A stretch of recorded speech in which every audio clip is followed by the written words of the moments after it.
영원성 찬양입니다. 전도서 내용인데요.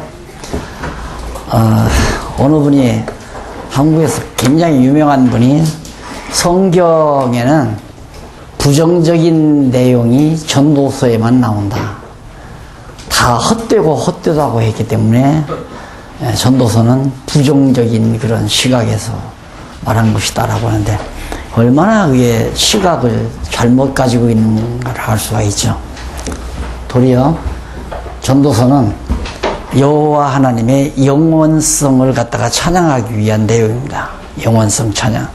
그럼 어떤 방법으로 어떻게 영원성을 찬양하는가? 의미 분석 내용이 나오죠. 첫 문단에 내용은 여호와 하나님께서 솔로몬으로 여호와의 영원성에 대한 찬양을 노래하도록 섭리하시는 내용인데 솔로몬이 노래한 거거든요. 그 내용 가운데 1장에서 7장은 인생들의 무익한 사물에 대해서 인생들의 무익하다. 어떤 것이 일과 물질 이런 모든 만사나 만물이 다 무익하다 하는 내용이 7장까지 내용입니다.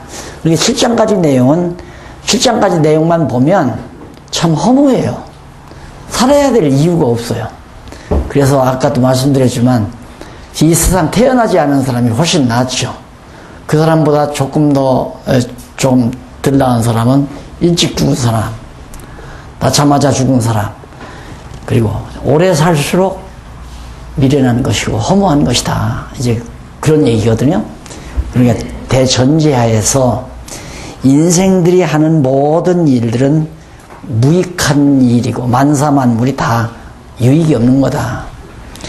그 왜 그런가? 해 아래서 무익한 행사, 이 해 아래서.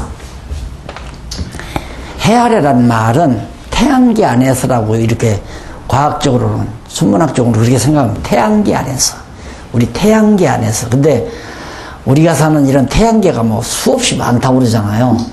그러나 어쨌든 성경에 나타난 계시된 내용은 우리가 사는 지구를 중심으로 한 태양계는 특수한 태양계죠.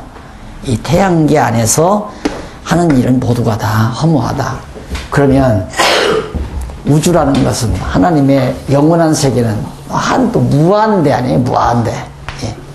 무한대한 세계가 이제 영원한 세계인데 이 안에 태양계라고 하는 것은 점도 안 되죠. 조그마한 이 무한대에 비교하면 태양계가 아무리 크다 할지라도 그건 무한대 제로라고 볼 수밖에 없죠.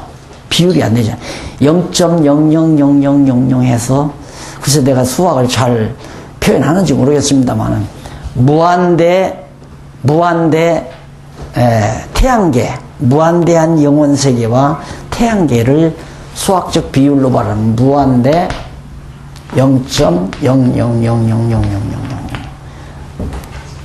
결국은 있기는 있는데 비교가 안 된다는 얘기죠. 그러면 이런 태양계 안에서 인간들이 하는 일이라는 것은 일이나 모든 만물은 다 무익한 것이다. 그걸 솔로몬이 7장까지 해서 밝혀요. 그리고 이제 8장에서부터 그 이하 12장까지 해서는 그 아래 나오죠. 12장까지 해서는 여호와의 영원한 행사. 자, 인간들이 이런 태양계 안에서 하는 일은 다 무익하지만은 여호와 하나님께서 영원한 여호와 하나님께서 행하시는 태양계 안에서 행하는 인간들의 모든 일이나 만사 만물 이런 모든 것들은 하나님께서 영원한 안에서 영원한 일을 행하시는 한 과정일 뿐이다 이 말이에요. 그러니까 하나님은 이렇게 무익한 일을 통해서 영원한 일을 행하신다. 인간들이 하는 모든 만사만물은 다 무익하겠지만 그것만 딱 본다면 무익하지만은 하나님은 이 무익한 것을 통하여 영원한 일을 행사하신다. 왜? 하나님은 영원하신 분이기 때문에. 그래서 영원성 찬양이라는 겁니다. 결론적으로 얘기하자면 이렇게 무한대한 영원한 세계에 계신 영원한 하나님께서 태양계 안에서 우리들이 나아서 죽고 역사를 빚고 흥망성쇠를 누리고 뭐 성공을 하고 패배를 하고 이런 모든 만사 만물의 모든 일들이란 단 한 가지, 영원하신 여호와 하나님을 경외하기를 배우게 하는 한 학습 과정이다 이 말입니다. 그러니까 우리가 이 태양계 안에서 태어나서 밥 먹고 살고 사업하고 자녀 낳고 결혼하고 가정을 이루고 하는 이런 모든 일들이 결국은 뭐냐, 이 영원하신 여호와 하나님을 경외하는 일을 배우게 하려는 것이 배우게 하는 한 과정이다. 예를 들면 아이를 낳아서 대여섯 살 되면 유치원에 보내서 그 유치원 과정을 공부하게 만들잖아요. 그건 이 다음 성장해서 정말 어른으로 살아가기 위한 과정이듯이 우리도 영원한 하나님의 나라에서 이미 선택받은 하나님의 백성들이에요, 여기서. 그런데 탕자처럼 아버지가 나와서 여지껏 길러줬건만은 아버지 사랑을 못 깨달아요. 여기 상태가 그거라 이 말입니다. 영원한 안에서, 그리스도 안에서 우리가 다 선택을 받았지만은 우리가 여호와 하나님 경외하는 걸 몰라요. 그러니까 돼지우리 같은 이 세상에 와서 무익한 일을 실컷 행하는 거예요. 무익한 일. 무익한 일을 왜 행하게 하는가? 이런 일들을 통하여 결국 여호와 하나님 경외하기를 배우게 하려는 거다. 지금 굉장히 중요한 얘기를 한 겁니다. 인생의 목적. 그래서 막판에 전도서 마지막 부분에 보면 인간의 제일 되는 목적이 여호와를 경외하는 것이다 나오잖아요. 그러니까 이런 무익한 이 해 아래서, 그러니까 태양계 안에서만 그냥 본다면 다 무익한 거지만은 영원한 세계를 전제로 한 태양계 안에서의 우리 일들은 영원토록 여호와를 경외하기를 배우는 아주 유익한 일이라는 말을 전제로 한 얘기예요. 그러니까 무익하다는 말은 일단 영원한 일을 행하시는 이 일을 빼놓고 해 아래서만 볼 때는 무익하지만 벗어나서 영원한 하나님의 섭리로 볼 때는 참으로 유익한 것이다. 탕자가 나가서 돈 다 잃어버리고 돼지우리 가서 종살이하는 건 참 무익한 일이죠. 그러나 그 탕자의 전 일생을 놓고 볼 때 아버지 집을 떠나서 다 돈 다 잃어버리고 거지가 돼서 남의 집 종살이하고 돼지 먹이는 종노릇을 하는 과정이 그것만 딱 잘라서 보면 무익하지만 그 과정이 얼마나 유익한 과정입니까? 그 과정 없으면 아버지 사랑 깨닫고 돌아올 수가 없잖아요. 그러니까 그 과정을 통해서 아버지 사랑 깨닫고 돌아오게 하는 것처럼 하나님께서도 지금 전도서 솔로몬이가 그 말이에요. 내가 가만히 살펴보니까 정말 여호와 하나님의 영원하신 여호와 하나님이 안 계시다면 다 쓸데없는 일이더라 해보니까 그걸 1장에서 7장까지. 그래서 내가 이것이 기독교 인문학이라고 해도 손색이 없는, 정말 손색이 없는, 예를 들어서 여러분들 누가 목사님한테 뭐 어느 대학에서 특강으로 기독교 인문학을 좀 강의해 주셨으면 좋겠습니다. 전도서 딱 들고 가면 돼요. 이만큼 멋있는 인문학이 없습니다. 기가 막힌 인문학이죠. 그래서 한번 이렇게 살펴보시면 여호와의 영원성 찬양인데 왜 갑자기 인생들이 무익한 사물이 나오나, 인간들이 이 땅 위에서 태양계 안에서 하는 모든 일들이나 만사 만물이 왜 다 무익하다는 얘기인가? 영원한 것을 제외해 놓는다면 그 말이죠. 영원한 것을 제외하고 태양계 안에서만 일어나는 일이나 또 물질이라면 다 헛되고 또 헛된 것에 불과하다. 이 얘기입니다. 맞는 얘기 아니에요? 이건 애기가 3살만 먹어도 알아요. 3살만. 다 키워봤으면 알지만. 애기를 낳아서 서너 살만 먹으면 엄마 왜? 엄마 왜 먹고 자고 또 먹고 자고 왜 또 먹고 자고 그래? 그 3살만 먹으면 그걸 물어요. 왜 먹고 자고 가만히 태어나서 이렇게 보니까 엄마 아버지가 밥해서 먹고 또 자고 싸고 먹고 자고 싸고 그러거든. 그렇게 그게 신기한 거야. 왜 그러느냐 이거야. 그래서 기가 막힌 철인이죠. 철학은 질문 아니에요? 얼마나 심도 있는 질문을 하느냐에 따라서 철학에 깊이가 있는 사람이죠. 해답은 없어요. 철학은 해답이 없는 거예요. 해답은 뭐가 하는가? 종교가 하는데 종교 중에도 기독교만은 해답을 가지고 있는 거죠. 진짜. 네. 그래서 철학은 질문하고 과학도 질문하고 대답은 기독교가 하고 성경이 하고 이게 바로 진리라고 하는 확신이 있기 때문에 하는 얘기입니다. 자, 그러면 1장에서 7장까지가 다 무익한 거라고 했는데 해 아래에서 무익한 행사들이 1장에서 4장까지 나와요. 일일이 다 거론해요. 왜? 이건 이래서 무익하고 이건 이래서 무익하고 이건 무익하고. 그래서 1장 2장 보십시다. 이쪽 329페이지 1장 2장이 뭐예요? 행사가 그러니까 만사 만물이 무익한 이유가 뭐냐? 왜 무익하냐? 조금 한번 내용 살펴볼까요? 해 아래서 인생들의 모든 수고가 헛된 이유를 노래합니다. 왜 인생들이 하는 수고가 다 헛된가? 그러면서 행하는 일과 지혜를 알려는 것이 헛된 이유. 다 왜? 언젠가는 죽어버리니까.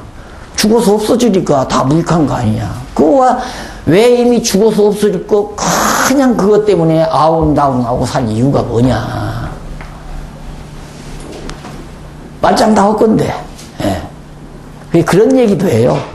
이 내용을 살펴보면 솔로몬이 엄청난 부를 가지고 막 조공이 들고 그러니까 황금도 많고 그러니까 왕궁도 금으로 다 지어놓고 성전도 지어놓고 그리고 막 자기 거처하는 곳에 별장이죠. 그러니까 별장처럼 해놓고 다 이렇게 자리 잡아서 하여튼 값비싼 나무들을 갖다가 다 수목 재배하고 그 다음 연못을 파고 거기에다가 아름다운 고기들을 기르고 별짓을 다 한 거예요. 엄청난 많은 노예들을 부려가지고 그게 다 해놓고 눈으로 보니까 이게 다 내 거다 하지만은 자기에게 유익한 것은 자기 눈으로 보는 것 뿐이더래요. 근데 돌아다니는 종들도 다 그걸 보거든. 안 그래요? 1억 5천만 원짜리 2억짜리 소나무 아주 멋있는 거 있잖아요. 그거 돈 많은 돈 많은 기업주들이 별장 지어놓고 거기다 딱 그런 소나무 갖다 심어놓고 가끔 일주일에 한 번이나 한 달에 한두 번 찾아가서 그냥 흐뭇해 하잖아요. 우리는 차 타고 지나가면서 다 보잖아요. 그냥 그거 다. 아니 기업주가 자기가 돈으로 해서 놓고 보나? 우리가 차 타고 지나가다가 잠시 내려서 야 소나무 참 좋다 그거 보나? 뭐가 다름이 있느냐 이거요. 그리고 솔로몬이 나 죽으면 저걸 다 누가 가지고 누릴까? 우리 은퇴 앞두신 목사님들 참 고민이 많을 겁니다. 써서 다 해놨는데. 그래서 지금 목사님들 총회나 이런 데서 세습에 대해서 문제를 많이 거론하지만 인간적으로는 100번, 10번 또 10번도 이해가 가는 부분입니다. 목사님들은 헐끈 쫄라매고 전세금 빼고 재산 다 털털 털어서 개척 시작했잖아요. 그렇게 해서 고생해가지고 땅 사고 또 고생하면서 예배당 짓고 그러고 나니까 60대 딱 넘어서 버린다 말이에요.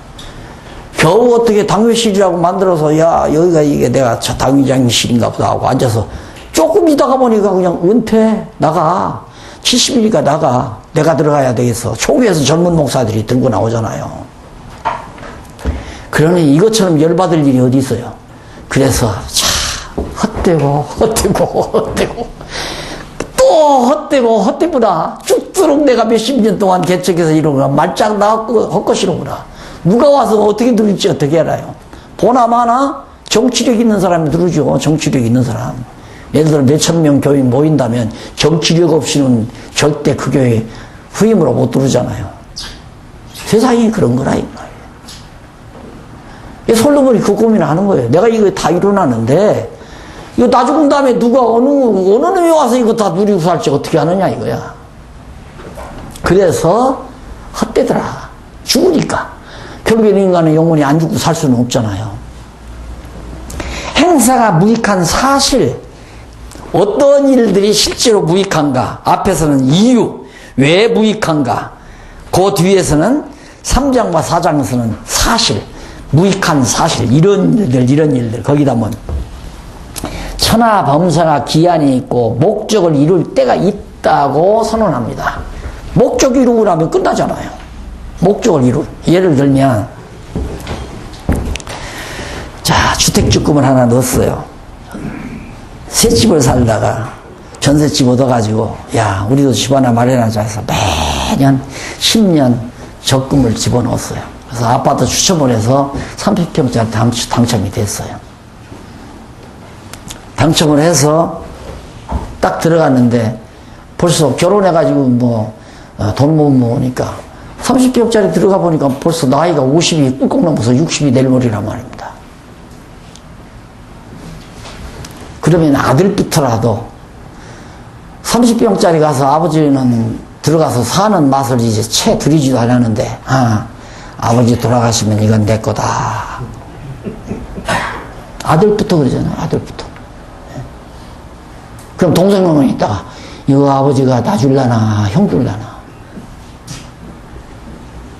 지금 그 얘기예요. 만사가 다. 아버지 목적은 이룬 거예요. 집 하나 마련하는 게 목적으로 살았으니까. 직장 열심히 다니고, 상사들의 그 수모를 겪어가면서 참고 견뎌서 침을 꿀꺽꿀꺽 삼켜가면서 월급 받아다가 푼돈 모아서 적금 넣어가지고 아파트 당첨돼서 다 했는데, 이제는 당첨해서 은행 적금 받았으니까, 대출 받았으니까, 또 그것도 매도 갚아야 되잖아요. 한 2억 받았으면. 여기는 2억까지는, 한 1억 받았으면, 1억 갚으려면, 한 달에 100만원씩 갚아도, 10년 가까이 갚아야 다 갚는단 말입니다. 그러면 집 사서 내 집 마련하고 나니까 60이 꿀꺽 넘어서 내일 모레 70이 되는 거예요. 목적은 다 이룬 거야. 죽도록 직장 다니면서 내 집 마련 딱 하고 나 목적 이루고 나니까, 그 다음에 목적 이루다면 그게 누구 것도요? 아들놈이 옆에서 침 꿀꺽꿀꺽 생기잖아요. 솔로몬이 그래서 다 헛거더라. 다 헛되고 헛된 거더라. 그 말이에요. 모사님들 심각할 거 없어요. 사실이니까. 세상사가 다 사실 아니에요? 언젠가 우리 죽잖아요. 내가 죽는다라고 생각해 보십시오. 야, 인생 참 허무하다. 왜 이렇게 허무한가? 그래서 나이가 60 가까이 되면 사람이 말이 없어져 버리고, 기운이 없어져 버리고, 기가 떨어져 버리잖아요. 동창회 나오라 해도 나갈 기백이 없어요. 안 나가요. 근데 60이 돼서도 회사라도 이뤄놓고, 그래도 생활비라도 몇백만 원씩 더욱더욱 한 달에 나오면, 그래도 어깨 펴고 동창회 나가죠. 나가서, 야, 한잔 하자.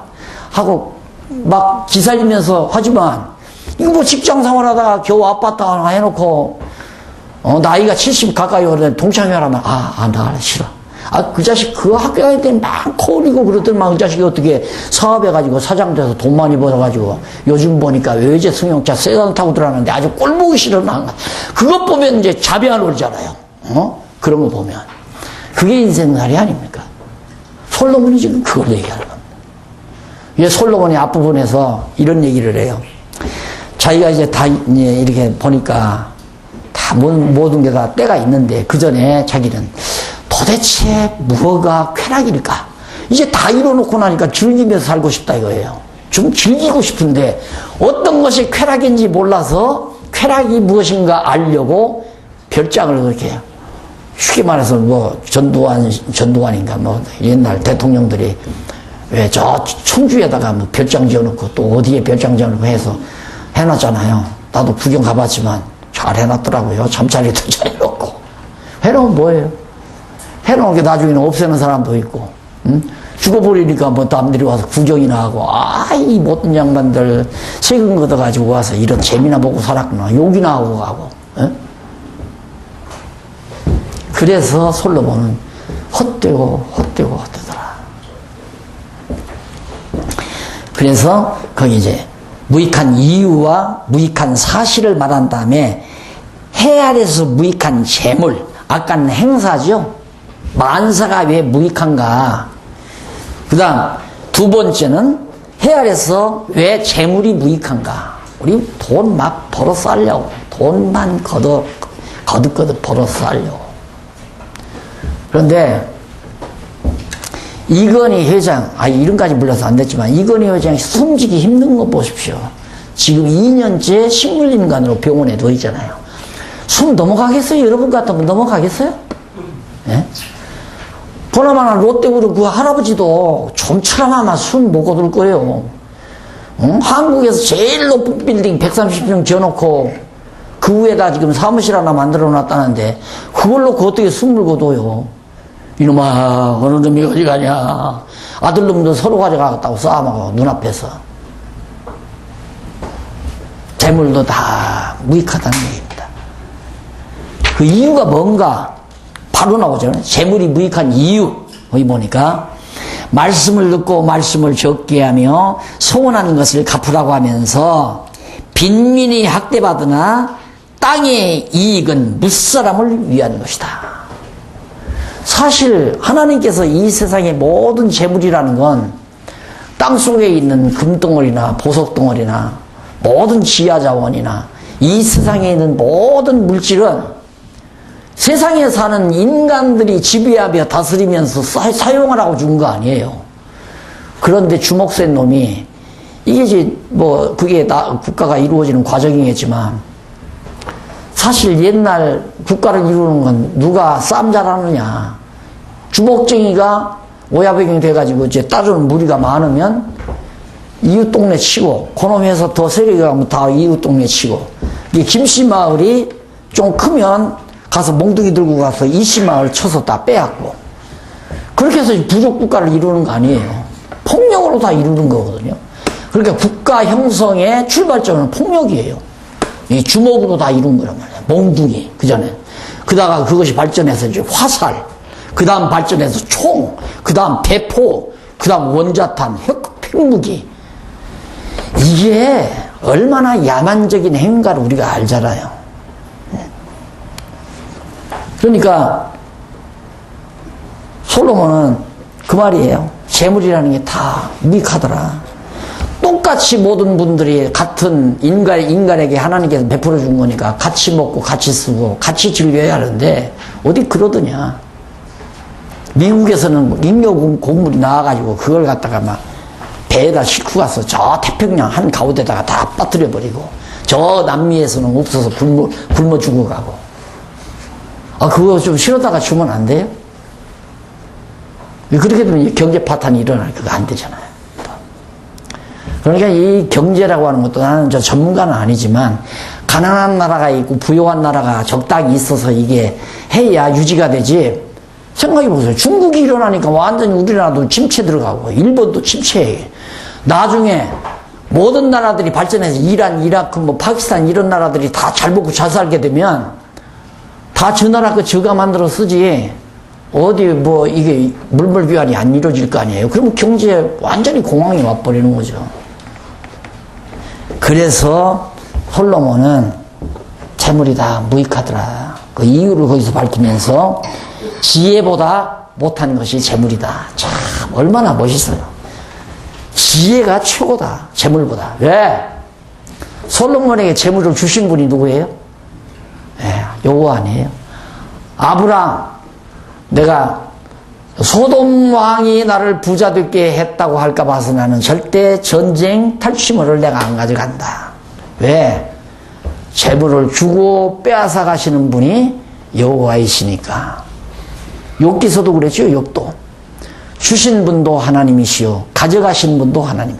분명히 가져가는 건 현실적으로 갈대아 사람들이 와서 강도떼들이 와서 가져갔거든요.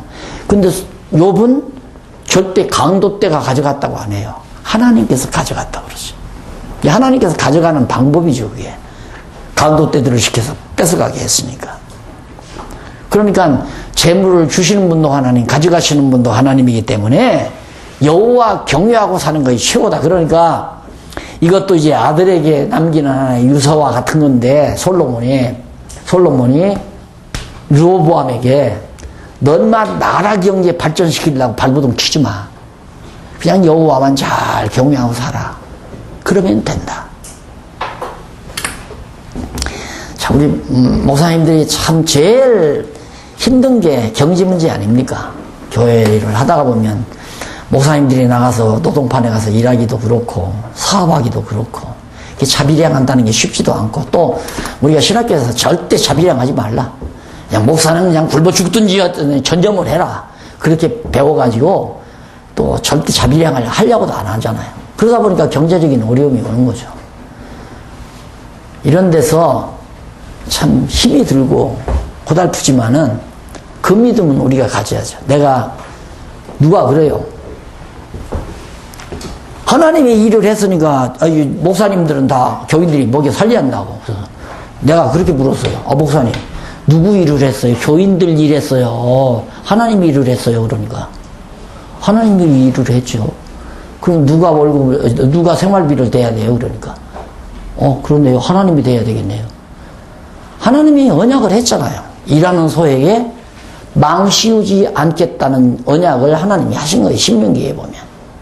그게 어찌 소를 위함이에요. 하나님의 종들을 위한 거죠. 그렇게 그 믿음을 가지고 우리가 살아야 되는데 내가 그 얘기를 했어요. 우리 정말 하나님에게 부름받아서 정말 사명자가 됐다면 먹는 거 걱정하면 사명자가 아니다. 먹고 사는 거 걱정하면 사명자가 아니다. 사명은 목숨을 담보하고 하는 거니까. 굶어 죽어도 해야 되는 것이 사명이니까. 그러나 직업은 먹고 살기 위한 게 직업 아니에요. 이게 목사를 직업으로 하면 안 되고 정말 하나님께서 명하신 사명이라고 한다면 죽어도 사람에게 아쉬운 소리만 안 된다. 목사님, 장로님 돈 좀 꿔주세요. 집사님, 권사님 돈 좀 꿔주십시오. 생활비가 없습니다. 그러면 벌써 틀렸어요. 그냥 굶어 죽어버려야 돼. 하나님 앞에서 하나님 당신 날 불러놓고 나 이제 굶어 죽습니다. 그 각오 없으면 사명자라고 생각하면 안 돼요. 내가 직업적으로 택했구나 생각을 해야지.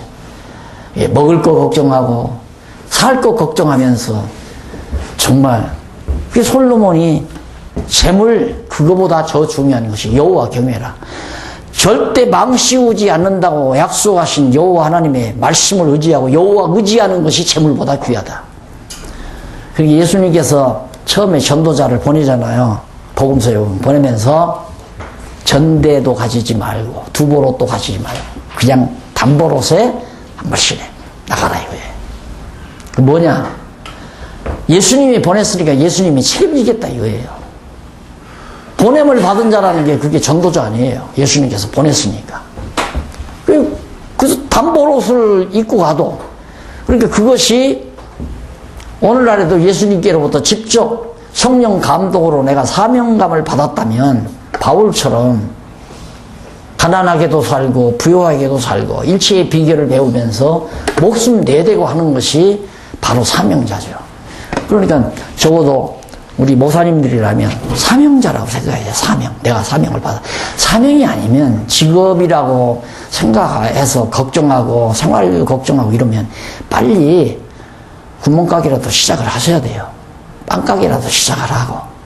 아니면 사명이라면 난 죽어도 이 일 안 하고는 못 견딘다 하고 목숨 내대고 굶어 죽을 각오를 하고 그럼 하나님께서 안 굶어 죽이잖아요. 굶어 죽이지 않는단 말입니다. 그래서 재물보다 여호와 경외하는 것이 경외하는 자의 형통 지혜보다 못한 지혜만 재물이 훨씬 못하다. 그 다음에 이제 제2절 여호와의 영원한 행사 그게 이제 8장부터 마지막 12장까지 후반부죠. 여호와께서 하시는 일은 영원한 행사다. 그게 뭐냐면 이렇게 영원하신 하나님이 태양계라고 하는 이 작은 하나의 피조세계를 통해서 하나님은 영원한 일을 행해 가신다. 그 영원한 일이 뭐냐면 이 피조세계 이 태양계 안에서 인간들을 놔둬가지고 여호와 영원토록 여호와 하나님 경외하도록 가르치는 일을 행하신다 이 말이에요. 따라서 해 아래서 이 일이 모든 만사만물이 유익하다 무익하다. 유익하다 이 말이에요. 결론적으로는 유익하다. 이것이 솔로몬이 지금 전도서에서 밝혀주는 그런 내용입니다. 자 그러면 거기 왜 유익한가? 영원한 행사 잘 되게 하시는 하나님이다. 그런데 잘 되게 한다는 말이 지난번 그 요셉을 통해서 또 말을 했지만 여기도 보세요. 아브라함이 자기 아내를 여동생이라고 했지만 아비멜렉이 뺏겼어요, 안 뺏겼어요? 잘 된 거예요? 잘못된 거죠. 잘못됐는데 나중에 조금 지나 보니까 너무도 잘 된 거야. 그걸 잘 모르고 뺏어갔다가 그냥 하나님께서 아비멜렉 막 저주하려고 그러니까 아비멜렉이 아브라함 불러. 넌 왜 거짓말했어? 넌만 하고 안 했지만 너 왜 거짓말 했냐?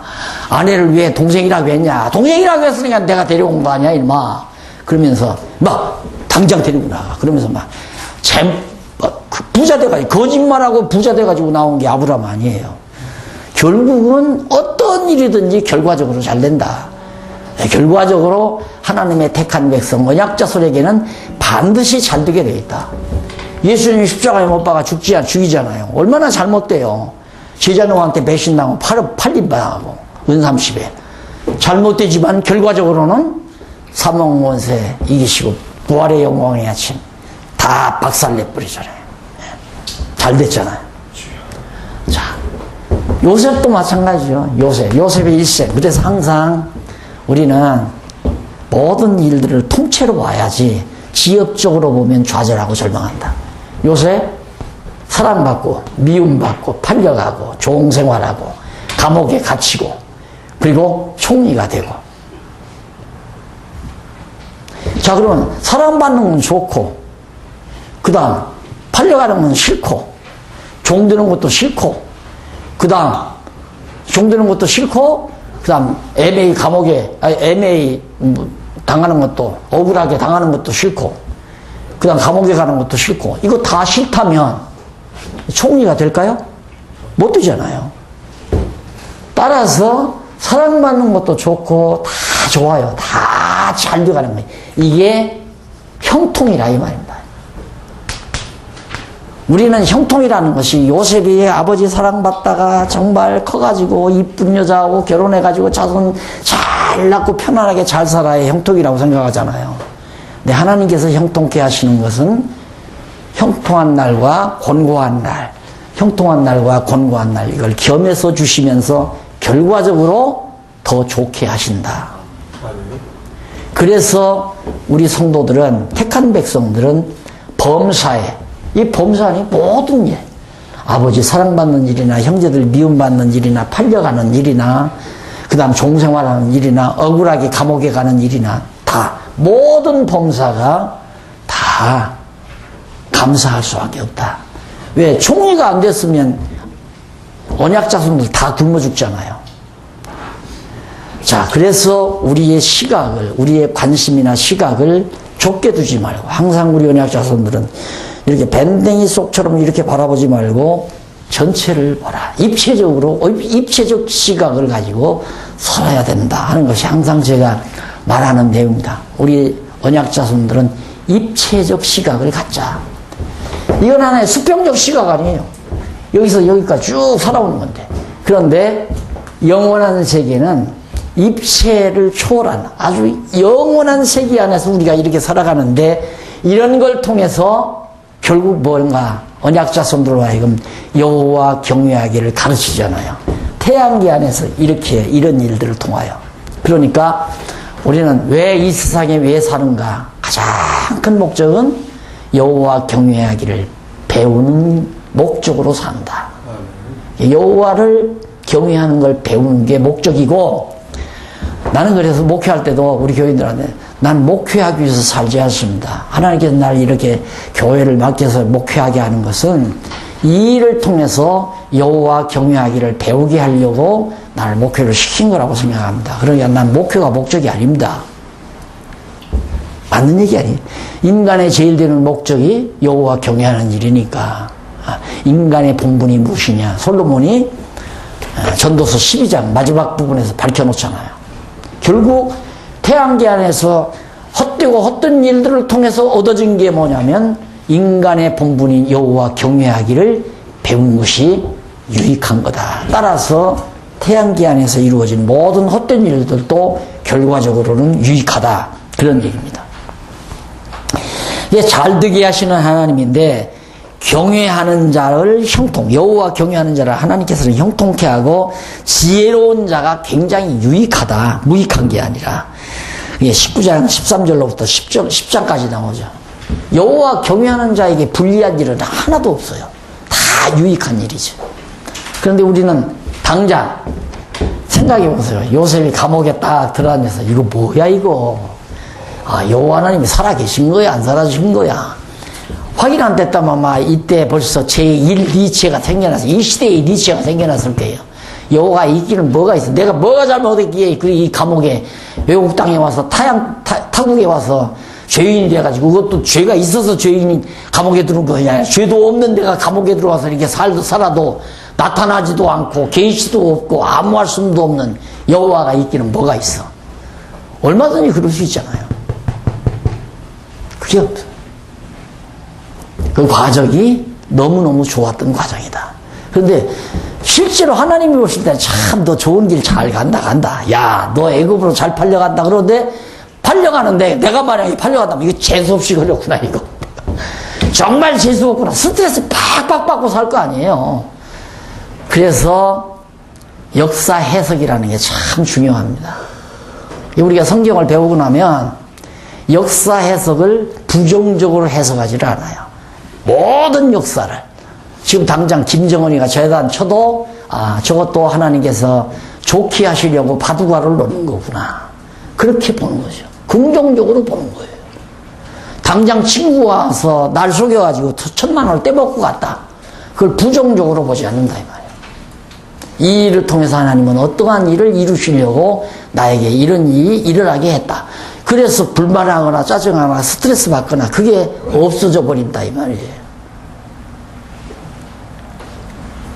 누가 제에서 죄송하지만은 만나는 분마다 저를 그래요. 아이 목사님 어떻게 그렇게 젊게 보이십니까? 그러면 단말이에요. 그냥 철딱서니 없이 살다 보니까 그런 것 같아요. 철딱서니 없이 살다 보니까. 예. 그 철딱서니 없다는 말은 하나님 앞에 철없다는 얘기예요. 하나님 앞에 잘난 척한들 뭐가 잘난 척이 되겠어요? 하나님 앞에서 잘난 게 하나도 없는데. 예? 그런데 하나님을 여호와 하나님을 모르면 다 내가 잘났지.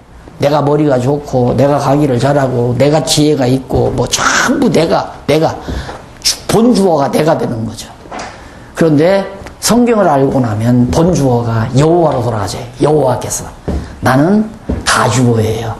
여호와께서 나를 목적주어 나를 이렇게 하게 하셨다.